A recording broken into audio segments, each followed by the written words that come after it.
Now, one of mothers this is the mother impact years, they the father impact years, but mother must validate the father from day dot. Speak to the child in the womb also, darling, your dad loves you, and of course for that you have to love the fellow. Imparting intimacy, it's mainly mother's area. So when children have not got maternal bonding, they mistrust intimacy. Putting it in an easy way, mother makes the life within the boundary safe, nice and intimate. Father helps him to conquer beyond the boundary. So if when you're adult and you're fearing intimacy or fearing sexual intercourse and so on, your mother intimacy has been lacking. Mother provides care and nurturing, maintains social network, makes it safe, makes home, makes it safe within the boundaries. What does dad do? Establishes moral authority very early. So mistake management is dad's territory. Every day you come home, at 7 o'clock, 7 p.m., you're going to redeem the whole day. So speak to your wife by faith and say, at 7 p.m. I'm going to redeem the whole day.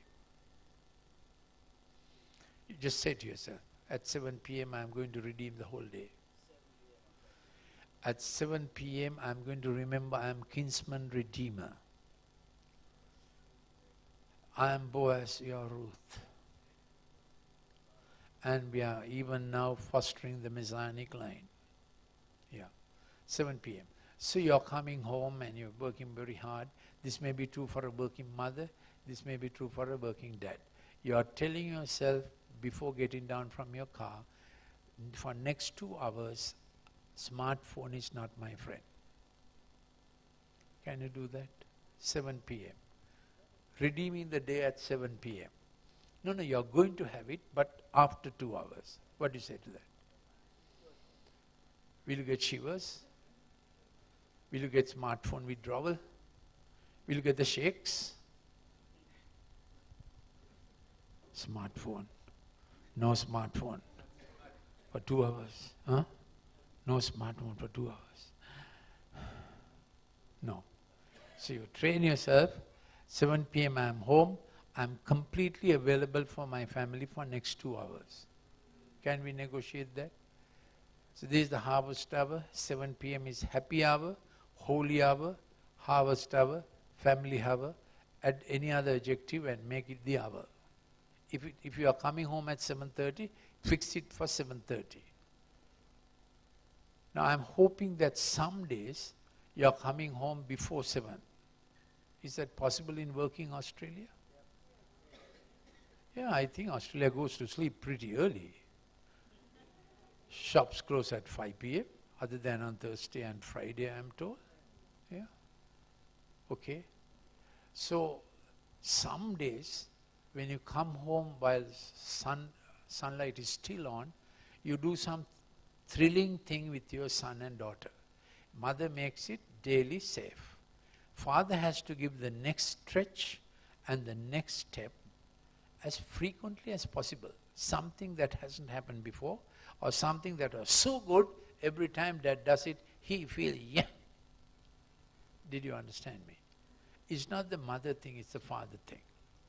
For instance, how many mothers here, when your little fellow was little, has thrown the child in the air? None. It's a death thing. I don't know how it happens, it's a death thing. So similarly, at every age, teaching the child a thrill, a dopamine thing, adrenaline thing, by the father is important, because when later bad thrills come, child says, my thrill instructor is dad. I will ask him. So you have to give him the good thrill. You know, in Sri Lanka, of course, we have the beach all around, lots of things that can be. In Sri Lanka, even going on the road is thrilling because there are 2 million dogs and 22 million people. We are so compassionate, we are feeding actually 2 million extra Dogs eat as much as a man. So going on the Sri Lankan roads is quite a thrilling thing. Yeah. So all what I am saying is, Dad, you have to be creative in getting to you know that, isn't it? That there's a thrill thing. If you don't exploit safely, they'll exploit in peril. You understand that, particularly with the digital screen. So 7 o'clock is happy hour, family hour. You take time, eat together, read together, prayers together. I have written actually 4 books for this time. I'm on my 5th. It is just to get parents to engage science, spirituality, and the Bible. My first book I brought, I implore you to buy a copy. It's on Genesis, first 10 chapters. It deals with the LGBT problem, not by discussing the problem, but by reinforcing biblical values of family, boyhood, girlhood, that kind of stuff. Eden, and what happened in the first 10 chapters of the book of Genesis up to Babel and the call of Adam. It's done with easy science without getting into controversy. It's done in 40 lessons so that every day Dad and Mom read a lesson to the kid. 14-year-olds can understand it easily. Why I wrote it was, my daughter had a postgraduate assignment in Melbourne. She's a medical academic. And when I came here after 4 months of them staying here, I have a grandson whom I'm very fond of, and he's very fond of me. I talk to him science all the time. When he was 2 years old, I was carrying him and I told him, darling, that leaves are green because of chlorophyll. I said, repeat it. He said, leaves are green because of chlorophyll. Then I said, that flower is red because of anthocyanin, which is easier to say. Anthocyanin is easier than chlorophyll. So he grew up like that. So when I came here, he said, Papi, he calls me Papi, who is Darwin? What is evolution? He was only 10. I said, why are you asking me? No, my best friend, he has a good brain. He said, it's not your God, man, it is Darwin. It's not your creation, man, it is evolution. And who is God? Everything is in Google. That's what his friend challenged him with. So I sat with him and went through Genesis 1. And I started looking at it from the eyes of a 10-year-old. Then I started writing 40 lessons for parents to read with dad and mom to take it over. You can't hand it over to children's church. You can't hand it over to church. You have to do it. Instruct your children in science, simple science, so that they respect you. They know you have a brain, that they know you can contain the evolutionary arguments and other arguments that will come from the screen. Did you understand that? I brought that book. I strongly recommend that you should have that as a family reading book. Next one was Wonder and Wisdom. I wrote a few other books just for parents to engage a child's reading, inquiring mind before the age of 14. The whole thing is before the age of 14, when you need to create moral authority, then mistake management. So you come at 7, mom tells you it went wrong like this, then any correction that you give your son or daughter, Dad, you have to suffer with it. That's the cross. Jesus went for the cross for us. If you say you have to sit and wait for 30 minutes, Dad, you have to sit and wait with your son for 30 minutes. If you say no screen for 30 minutes, then you have to give an involvement with him. You are pained by it. Your son says, my dad really stopped. He stopped all his work to get it right for me. So you took the penalty of your son's error as Jesus took the penalty on the cross. So he says, my error was very costly for my dad. How costly?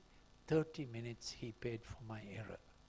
So when you are correcting a child, what's your principle? Is it redemptive justice or retributive justice? You're correcting your child, huh? What's your principle of correction? What is retributive justice? I'll teach the fellow a lesson that he will never do this again. No, I'll teach the fellow a lesson that he'll remember for life this kind of thing is wrong. What is redemptive justice? I'll help him that he will not do it again. When I say it, it's obvious, isn't it? What are we into as Christian parents?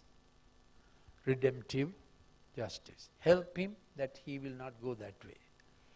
If you do retribution, he will remember the error. You reinforce the error. What do you think about that? Teach a child the way he should go when he's young. Don't spare the rod and spoil the child. Okay, rod is, get him straight. You don't have to hit him for that.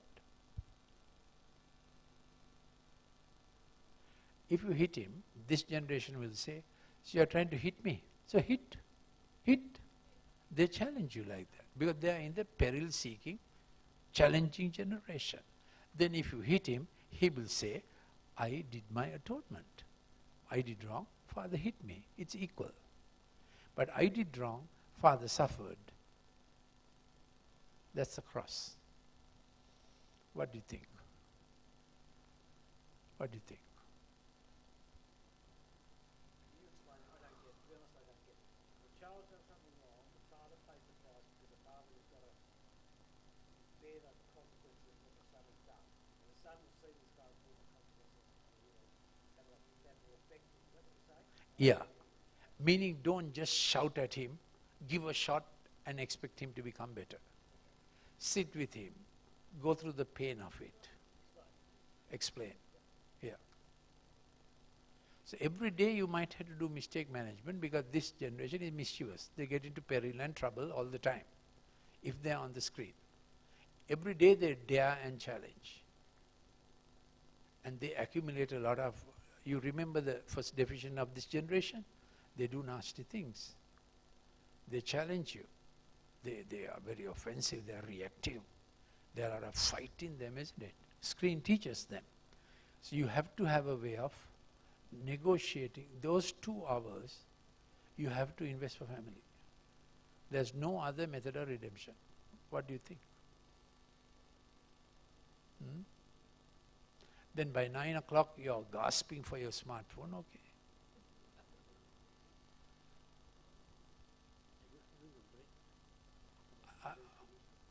I thought I'll finish in 4 o'clock. I'm supposed to finish at 4, isn't it? Yeah. We gave a break when he prayed.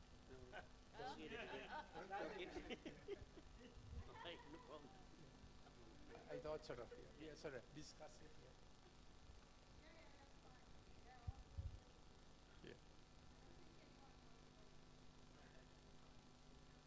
Yeah, we have a little more time, so I'm just, I do this lecture all over to secular people. Then I bring the principle of the cross. I tell them, now I'm in completely Buddhist setting. So I said, it's like this, dad taking the error of the son. Have you ever thought about it? You suffering for your son. They said, no. Then I say, have you heard of the principle of the cross? There was someone who took our error. So that's for me, it's a way of introducing the cross at a completely Buddhist gathering, some, whatever. Still it works. It clicks in them. Yeah. Christian principle is, he suffered for what he didn't do. Everybody knows that. He didn't die for his sin. He's not a criminal. They know that. So I use it at this point to get dads to be engaging the son's mistake. Don't leave it to mom. Course correction, boundary adjustment, boundary expanding, mending the fence, all that is dad's area. All that is dad's area. So when you find the boundary violated or a child getting towards the boundary all the time, he's testing the fence, that is a little goat behavior, isn't it? If goats, when they see a fence, they kick it and see if they break it. Sheep, when they see a fence, they don't go anywhere near the fence, they come right into the center and wait. So your church has more goats or sheep? You got it? Yeah. So with children also, you need to watch them when they are testing fences, throwing challenges. You need to understand that he is saying something or she's saying something before they really jump the fence and get into trouble. But you have drawn a sensible fence. So what's the fence? Come home before 7 p.m. You can't sleep over in other people's houses. Yeah. Or 6 p.m., 5 p.m. You know what I mean? Yeah. No, this is not for the husband, this is for your child. So there are many Christian parents who have understood the ill effects of sleepovers. Don't really agree. But you don't know what spirit is operating in that house. Then I know very tech-savvy parents, the children's digital gadgets are all connected to his screen. So they have told the sons, you can use the laptop, you can, but your screen stuff is coming on my screen. Of course, you have to negotiate it over time. You have to start negotiating at 8, 9, 10, 11, 12, 13, 14. Then you keep going to your child's room to pray with him when he's how old? 10, 11, 12, 13. Now you start at 1, 1, 2, 3, 4, 10, 11, 12, 13, 13, going into your son's room. Are you? Going, or he says 14? You get the point. At some point he's saying, this is my room. But if you all the time did it from young days, look for the 7 p.m. hour, that he falls asleep, she falls asleep into sound sleep. This is so important. That's where I was. Mistake management, conferring identity, providing emotional security, affirming potential. These are all dead work. All dead work. You always affirm. Appreciate as many times as possible. Appraisal when needed. So this is the Fitch rating of 3A. Have you heard of Fitch rating? 3A Fitch rating?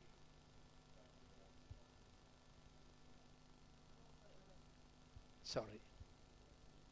Thank you. 3A Fitch rating.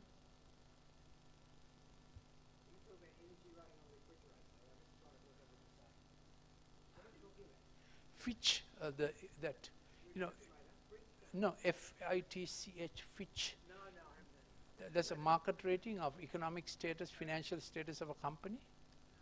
Oh, obviously, because you are not taking loans from World Bank, isn't it? No, that's nothing we do. Australia takes We borrow ourselves. from the World Bank? No. I don't think. No, we don't borrow. Yeah, Sri Lanka does. So all our different things go on this Fitch rating. So this of my Fitch rating. Affirm always. That is, you always put your hand around and give him support, isn't it? Affirm always. Appreciate often. Any good thing he does. Affirm always. Appraisal is a marking system. This generation likes to feel cute and nice and they're always right. You can't give in to that. Appraisal is there are things, darling, this is so much okay, this is not okay. But first, this is okay. That's what Jesus did with the 7 churches, isn't it? First, appreciated. Yeah. So appraisal comes as necessary. Don't dodge it. Are you listening? Don't dodge it. So little one is drawing. You have to get involved in the art. Appraise him or her in the small things in life. Later, you still have the door to appraise. Understand the word appraise? It's calculate and see. Calculate and see. In offices, you have appraisals coming up for your increments and so on, promotions. So you have to do that in a lifestyle thing. Get them to draw things. Even if you are not very artistic, you can say, yes, darling, this is quite nice. This part doesn't look, shall you draw again? Get them to draw again under your instruction, so that they do life and love affairs in time to come under your instruction. Did you? That's the word. That's the word I'm trying to get at. So, Dad, you have to be conscious that your best work, life-lasting work, longest-lasting work is at 7 p.m. those 2 hours. You may be chairman, you may be professor, you may be the Prime Minister of Australia. At 7 p.m. you are dead at home. Okay? So 2 hours. And if you can wait till the little fellow is falling asleep, you are a great dad. So what will be sacrificed? Certainly the television, the cricket match, the football match, the entertainment time. So how many days a week? 7 days a week. Because you have only, if your child is 10 now, you have just 4 years. At 13, world takes over, peers take over, culture take over. So if a child is 10 years, you have 3 years. So you have 3 years of your life or 4 years of your life, if daily if you try to give him 7 p.m. Now I have to caution you, fantastic holidays don't make up for daily doing. Will you write it down? Fantastic holiday in Sri Lanka, the best location, no doubt. But that cannot substitute for daily doing. Shall we vote on that? So daily doing is more important than these fantastic holidays. Okay, yeah. And gifts can't substitute for this. Nice once in a while evening can't substitute for this. This is a daily doing. Think of some little thing that you will do for your son and daughter this evening. What is it that you can really do that will make an impact, and he becomes my friend. These days I am writing a blog with my grandson. So he's picking my brain and we are choosing topics. Yesterday we did the immune system, human immune system. I give him ideas I have. He begins to write. What we don't know, we refer up Google. You get what I mean. Be constructive, instructive as much as possible in your daughter and son's life. When you say, I don't think you're saying this, but I feel it's very important that our parents do not become children's friends. Yeah. I don't think you were saying that, but I think it's very important that we are fathers of fathers, because children, a lot of children say, well, I've got plenty of friends, I need a dad. And I think that's, I don't think you were saying that, but you mentioned the word friend. I just wanted to ask you, you didn't really mean you want the child to be your friend. You want it to be a good relationship with that child. That's what you're saying. And always directional. Not what he says, what you have planned to do. Yeah. Certainly, yes, not just be the friend who does everything as he pleases. Exactly, that's my point. Yeah. You're intentional, directional, you're thinking of brainy things, spiritual things, sporty things, physical things, sociological things, but what you think you get him to do. So it needs innovation, think through. Surely you're working in office and working hard for someone else's dollars. Why not do this for your own child, isn't it? That's the pitch I'm taking. Okay. So 7 p.m. hour, so the child goes to sleep. I really want you to get this. So he sleeps with melatonin, his GABA is up, he's thinking soft thoughts, moral thoughts. He wakes up and says, Mommy, this happened at school, someone touched me in a not so nice way. Those things come up at that time. That is why you have to keep those last hours as soft, sensitive as possible, close to you as possible. Don't let your child sleep on her amygdala. Amygdala is a little organ, subcortical, that is like the gallbladder of the brain. It gathers the bitter things that happen during a day. If you don't deal with it that day, it goes to next day, it goes to next day, and it starts speaking to the child of the bad things, painful things, guilty things, and shifts the child. You remember that bottom-up thing?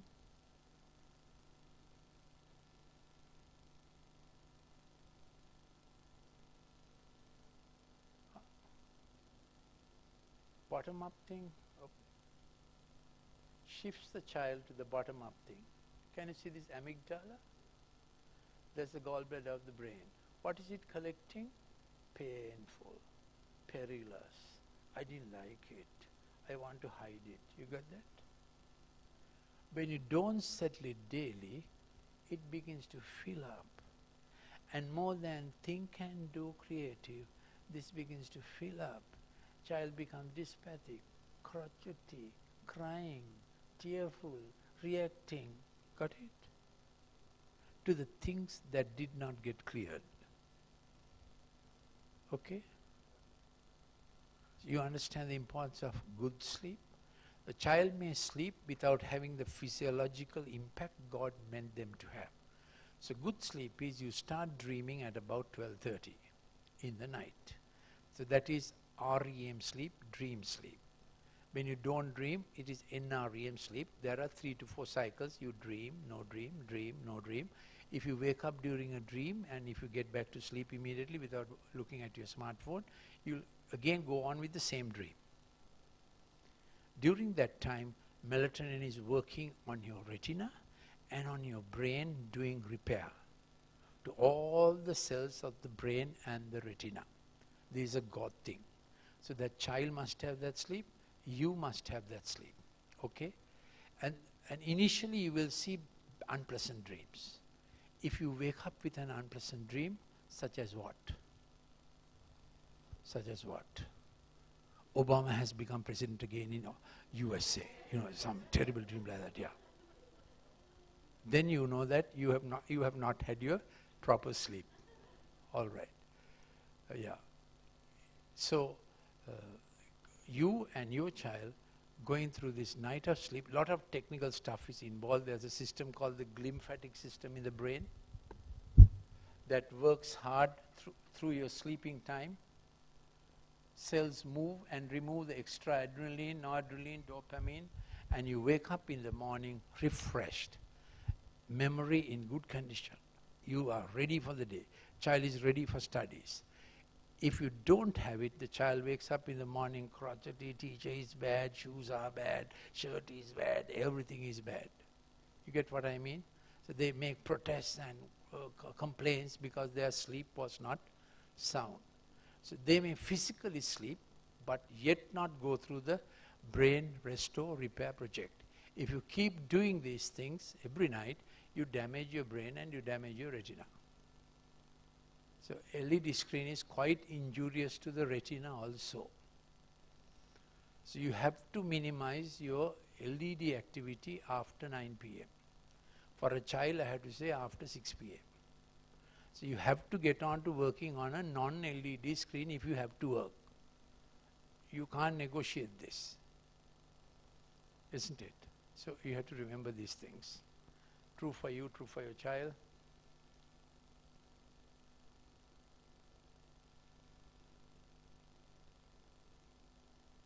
We finished that.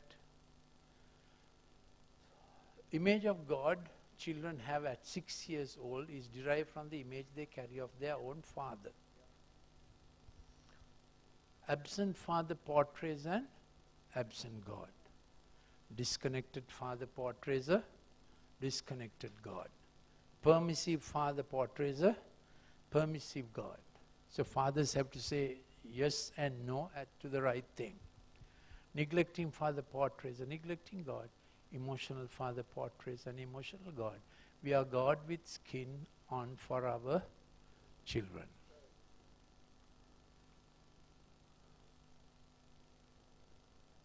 Eden mandate, God bless them. Senior to empower, junior to have all. Fruitful, multiply, fill your patch.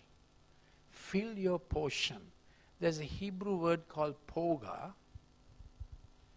When Joshua 16, 7, Joshua was quartering the territories, he planted a stake and lengthened the cord, planted a stake saying, this belongs to Judah.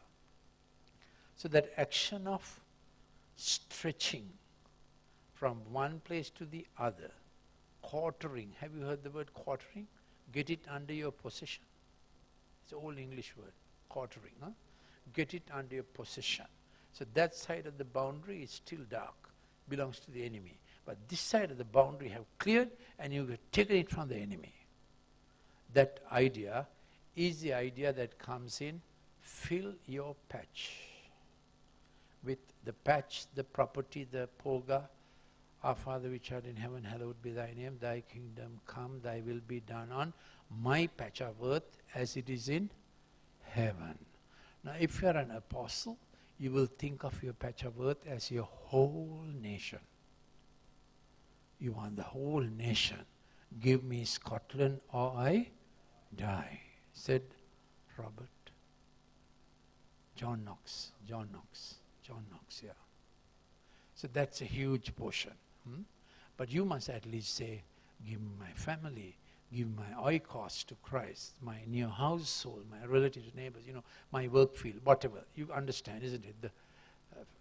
If they don't fill their patch, they become disgruntled because they know this was the territory to fill. I have played drugs and drakes and Fortnite and whatnot with my... So Fortnite is very injurious for brain. Huh? Yeah, children must have undesigned play. As I said, when the market cooks, don't eat all what the market cooks. I mean, pizza on a day like this is okay, but every day eating that pizza would not be okay. Agreed? I forgot to tell you, maybe I'll touch at this time. The digital screen affects children's appetite adversely. They will always want to eat junk food, the things that will stimulate them, keep the dopamine high. They learn that red dyes, red-colored drinks and red-colored cakes keep them digitally high. They'll say, I hate vegetables and I hate fruit. They hate proper meals. They begin to like junk food because they find the junk food feeds their digital jitteriness. So making home food, eating at the same time. I have a few slides on food management. I just mentioned it where I touch pizza. Steward to maximum potential, dominion over your culture. Okay? We are trendsetters. We would like to take over our culture with godly values. We are not resisting. We are doing more than resisting. We want to take dominion outside Eden. Amen? Adam failed. He messed up Eden.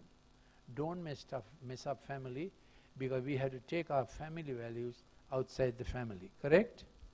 That's a Great Commission. Am I too fast in my... Great Commission is, that's discipling, isn't it? Disciple all nations. Outside my family, I take my family values out, because my family values are good and it's good for others. Christ, of course, is the basis. His cross and resurrection is the authority and the power. 4 main responsibilities of Father. Father establishes authority, confers identity, provides security, affirms potential. At each of those points, there might be deficiencies even in our life.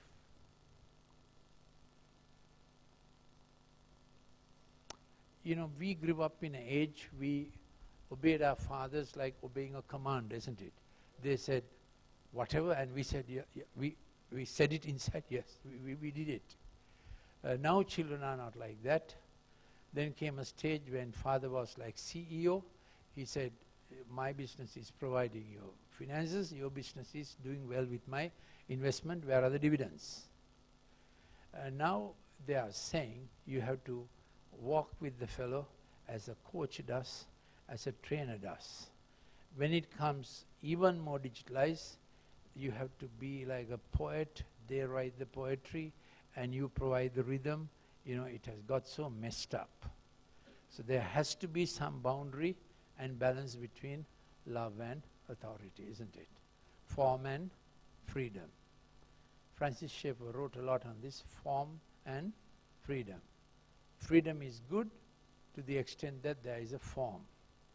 Form is good as long as it doesn't violate freedom. So we have to work with form and with freedom. So Father establishes authority, belonging, provides security, affirms potential. Now now Garden of Eden. It was every day very good. Every day very good. One day One day God was taking his stroll. They heard the sound of the Lord God walking in the garden in the cool of the day, and the man and his wife hid themselves from the presence of the Lord God among the trees of the garden. What had happened? Adam couldn't trust Eve. He chose one tree. Eve couldn't trust Adam. Eve chose another tree. Have you realized that they were not behind the same bush? They not only mistrusted God, they mistrusted each other. How many trees? They were hiding themselves among the trees. He was going this way and looking after himself. She was going that way and looking after herself, because they had lost the vertical trust. Vertical mistrust causes horizontal, all kinds of disconnections. And the Lord God called to the man and said to him, "Where are you?" What do you think the tone of God was? Yeah, must have been, "Adam, where are you? Adam, where are you?" He said, "I heard the sound of you in the garden. I was naked.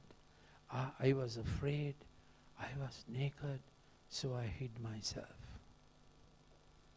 Three things.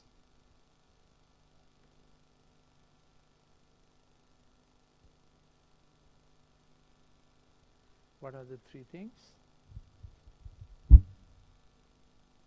Afraid, naked, worthless, valueless. Anything else? Violated. Anything else? I'm analyzing Genesis 3. Fear, afraid. I don't know whom I belong to. Insecure. Okay, shame. And I am hiding. I have failed. I'm hiding. I have failed. I cannot succeed. Very good. Withdrawn. Rejected.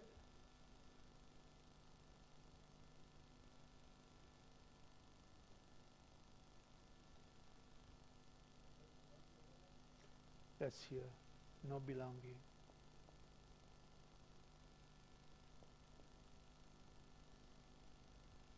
Cain even articulated this more. I'll be a vagabond. Everybody's hand will be against me. You remember? Cain echoed this even more.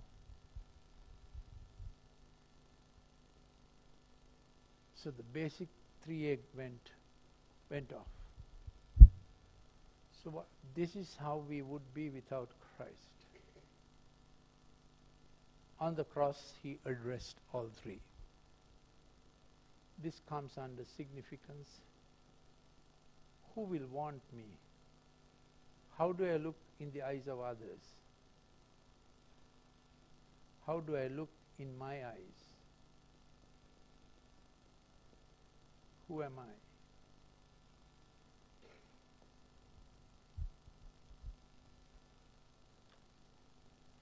So these things will play up.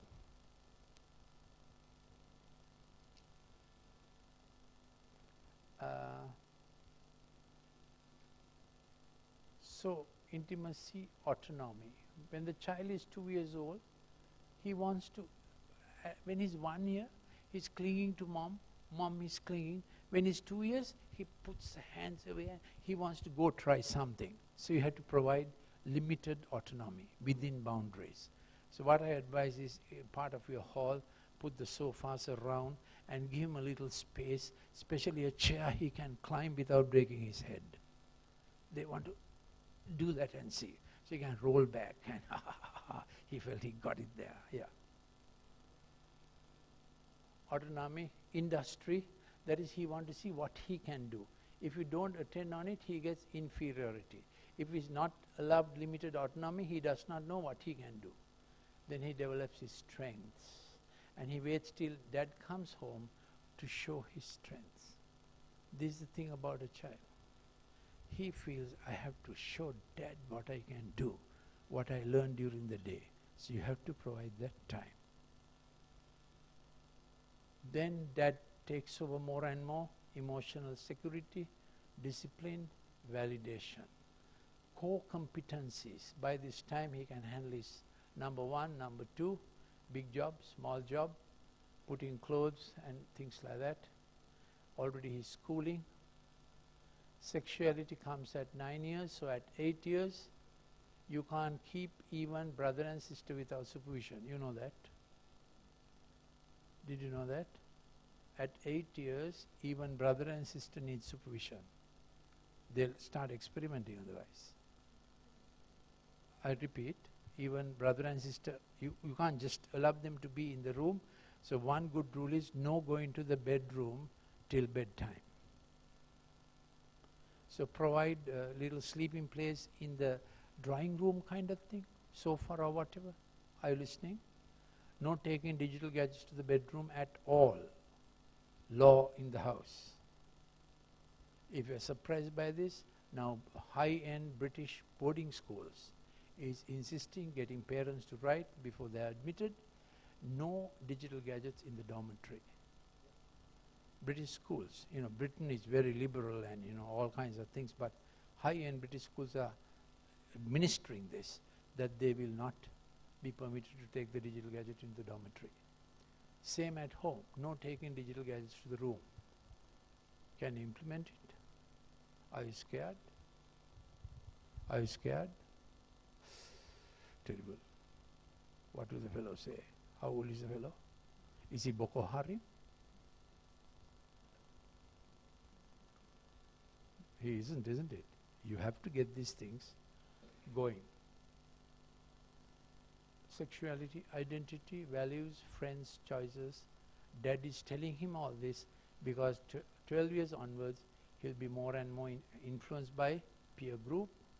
Write a passage. We were instructed when the child is passing 13, have a little birthday party, make it more than a normal birthday party, and said, son, you're getting into adolescence now, you come into peer contact much more without our supervision, and tell him the dangers of, or tell him the potential and the challenges of what is ahead of 13. That is important because between 13 and 14, brain reconstructs or edits all the brain tracks down to 50%. So if your child has been doing mumbo jumbo on the digital screen, all the mumbo jumbo gets edited to 50%. So get him fully stretched in his brain. I'm not saying by just putting him to study, exercises, sports, brainy games, puzzles, mechanoset, construct, erector, cricket, whatever. You get what I mean? By 14, he must have a full expanse of brain connecting exercises, not only books. Okay? Yeah.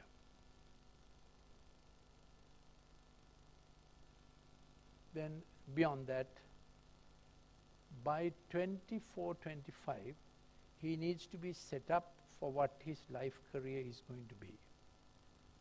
If he does not know his main field by 24, he'll keep changing courses, getting you to spend money, saying that's not good, this is not good, teacher does not know. They'll go on doing that. So you have to, between 17 and 24, Dad, it's your time with him to coach him up for what he will be lifelong. Got it? Yeah. So by 24, he knows now he has to earn for himself. Yeah. By 33, he knows he's married and he's in the Garden of Gethsemane, Calvary is coming. Okay?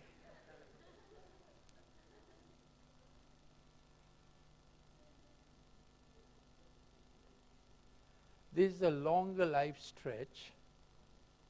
25, working hard, 29, 30, first child, second child, 36, 37, 39, Bathsheba. Yeah. Somehow, you have heard it naughty 40s, isn't it? Somehow that youthful zest and energy for marriage and life begins to sort of gets a little warped. So you have to watch that time. Then you're already thinking, what shall it be later on? This is called half time. At this stage you must be thinking, how will it be for the rest of my days? Do I become indulgent? Or do I become influential?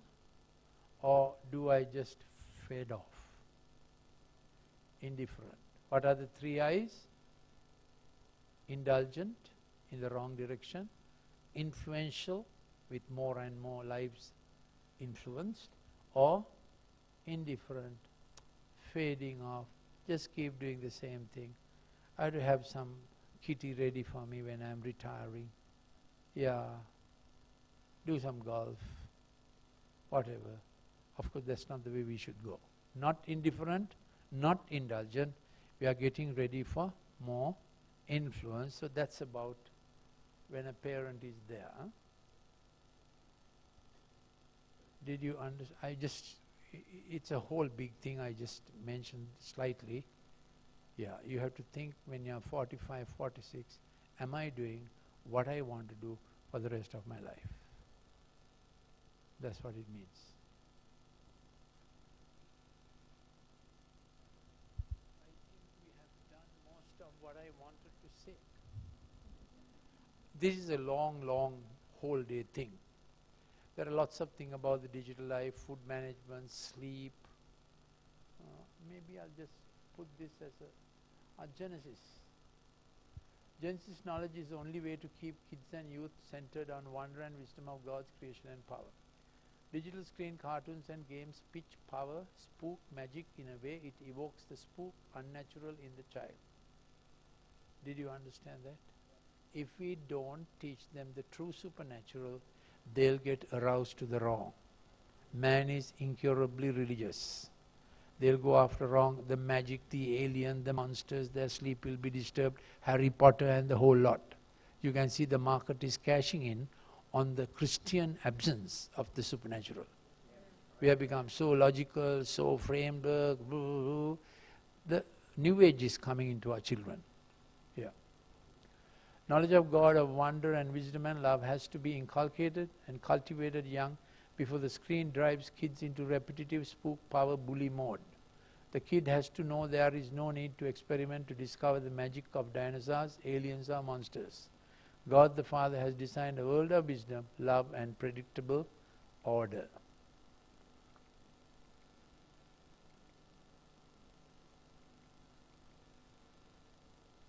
Why a Genesis book for kids? Firm understanding of Genesis for children is mandatory in this digitalized, sci-fi, hyped, fantastic virtual reality world. Kids are indoctrinated into the paranormal and God is mythologized alongside monsters, spooky and aliens. So God is also there, but he's just like one of those fellows. God becomes one of the spooks and is believed as one amongst many supranormal realities. In an age parents have next to no time for kids, screen becomes their nanny, tutor and mentor. Screen has large chunks of make-believe science.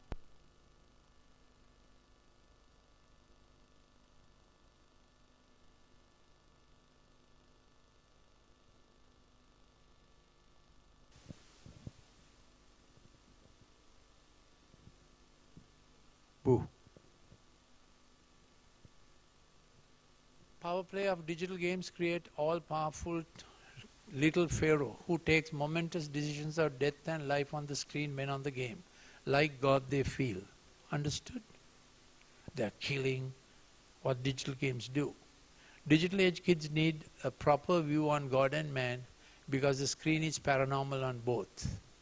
Cartoon stories and other films promote gender-neutral and LGBTQ values, necessitating Christian children to have a firm grip on biblical position. This one, here is my theory. Each one is created with the image of God and the shape of our partner inside our heart or spirit or both. Thank you. We begin to know what we are looking for as we are passing 17, 18, 19, 20, 21. We begin to know what will fit us. But if we experiment sexually with a lot of body clinging and much worse, we lose the shape God wrote there. With the experiments we did, we blurred it. Got it? Got my theory? Inside us, if we keep Christian values, spiritual values, when the time is right, we begin to see the shape God has for us in the other. So we train our children to keep it safe without experiments till they come to an age they can begin to sense, girls early usually, boys a little later, the true thing, true thing. By 18 girls are ready for marriage. True thing. But boys have to take responsibility for work and whatnot, isn't it? Adam surveyed his entire work field before Eve arrived. Because those days in 24 hours, without friction, without chaos, without entropy, you can do a lot. He surveyed his entire work field and said, I'm so tired, I need a life partner. He looked at the elephant because the elephant had a nice trunk. Looked at the giraffe because she had a nice neck. Nothing worked. Get the point. So it is good for a young man to be somewhere down his work line before he takes responsibility for his wife. These are little old-fashioned values, sounds like, but to me they are biblical values also. Adam knew his work to seek his mate thereafter. So we want to encourage them to keep their shape inside inviolate. Shall I say that holy thing God has for them? I'm sure you will explain it much better than I am doing, that inviolate. Second shape I'm saying is work. God created each one of us as his handicraft, Ephesians 1:5. But he has a measure of work for us to do. And we will get wired up, called up, gifted, equipped for the work God has for us. So I'm saying, Christian parents, teach your children to be intentional about the calling of God in the work field. Therefore, in the curriculum, don't let them just become jetsam flotsam, choose whatever they want because their peers said it, or Fortnite said it, or some screen thing said it. Intentionally disciple them to become what they should be when they're adults. What do you think about that? Don't leave the work realm and the curricular choices to school or to their whims and fancies or to their peers, and let not Madonna or some, I'm quite old-fashioned in that, who's the most current thing, I don't know. Huh? Some of them have they have turned to Christ, isn't it? Some of them have turned to Christ. Yeah. So you know what I mean. Take charge of your child's curricular direction. Don't be so liberal and secular humanistic saying they'll have to choose. What rubbish. What rubbish. You have to choose with them. Of course, according to the way God fashioned them. Are you listening? So don't go under this secular humanistic rubbish load. They have to decide for themselves. Ultimately, someone else will decide for them and not the parents who love them most. Okay? So two things about the life partner and the life work. I think I'll stop there.